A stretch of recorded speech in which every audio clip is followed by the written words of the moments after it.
করোনার ভিতরে গাড়ি চালানোর চাকরিটা আমার চলে গেল। চলে যাওয়ার পরে আমি বাড়িতে চলে গেলাম, খালার বাড়িতে কৃষিকাজ আবার পুনরায় শুরু করে দিলাম। তে আমার ওই ছোটবেলা খুবই দুঃখ কষ্ট নিয়ে মানুষ হয়েছি।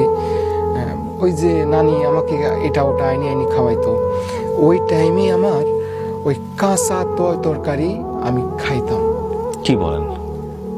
সেই রকম ভাবে খাইতাম পেটের ক্ষুধায়, মানে জড়ো সড়ো, মানে আমার পারতেছি না যে আমি মরি যাই, অস্থিরতা ভাত করতো। তখন কি করতাম, ওই নানি এই বাড়ি থেকে সিম, ও বাড়ি থেকে আনাজ, ও বাড়ি থেকে ধুমা, ওই বাড়ি থেকে করলা আনি বাড়িতে রাখতো, রান্নার সময় দিতাম না, আমি লিয়া খাইতাম। তে এই তিতো যদিও লাগতো, যখন পেটটা ভরে যাইতো তখন অনুভূতি করতাম যে আমার এটা কইলি খেলাম তিতো লাগছে।